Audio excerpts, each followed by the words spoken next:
السلام عليكم ورحمة الله وبركاته. انتهت مباراة الزمالك واتحاد العاصمة، وقدر اتحاد العاصمة يحسمها في استاد القاهرة.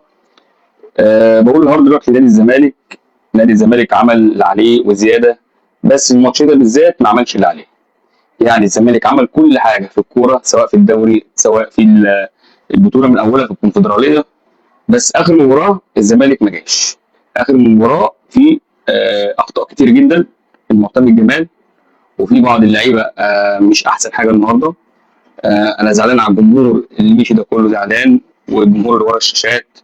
وان شاء الله باذن الله طبعا كوره مكسب وخساره باذن الله احسن نادي الزمالك، رغم الظروف اللي احنا فيها وكلكم عارفين اكيد، وعارفين ان مفيش مدرب اجنبي، وعارفين ان مفيش لعيبه، وعارفين ان كل حاجه وحشه للزمالك، بس الحمد لله رب العالمين قدرنا نوصل النهائي. و ما كانش لينا حظ ان احنا ناخد البطوله.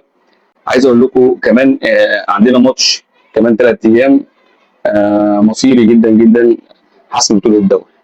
الماتش ده يا جماعه لازم الزمالك ياخده، لازم عشان يفرح الجمهور، علشان الجمهور اللي راح ده كله ما يزعلش، يحس ان فعلا التعب بتاعهم ده كله على بطوله. زعلان فعلا عشان الجمهور، وزعلان عشان النتيجه، وزعلان عشان خاطر مجهودنا. المفروض كنا نستحق ان احنا ناخد الكونفدراليه، وكان ادائنا كويس جدا في البطوله. بس الماتش دوت زي ما قلت لكم معتمد جمال ما جاش، في اخطاء كتير. فتوح ما لعبش، عبد الله السعيد مش احسن حاجه، بينزل ادم كايد اللي هو عمل ضربه الجزاء كتر خيره، بس ما مش هو ادم كايد اللي احنا عارفينه. يباصي يلاعب بزيره او يلاعب الدباغ او يلاعب شيكوبانزا، لكن للاسف كان شيكوبانزا وحش برضه جدا. محمد شحاته شويه وشويه. هو موضوع ضربه الجزاء طبعا مش قصده، وكمان موضوع ضربه الجزاء يا جماعه تبقى نصيب، وتبقى الواحد بيتدرب عليها مهما تتدرب ومهما تعمل، هي ضربات الجزاء كده. انت عندك سوء توفيق، او ربنا بيكرمك ويبقى عندك التوفيق كله اللي انت تدخلها. فمحمد شحاته ضيع ضربه الجزاء، ومحمد عواد ما كانش قادر اللي هو يصد ضربه جزاء كمعودنا يعني. وارجع اقول لكم الحمد لله على النتيجه، واحنا في ظهر الفريق.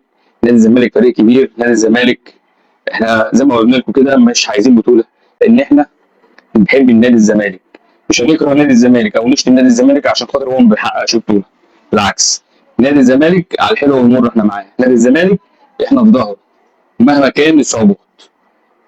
ان شاء الله باذن الله الصعوبات دي كلها هتنتهي، كل الصعوبات وكل المشاكل دي كلها هتنتهي ان شاء الله.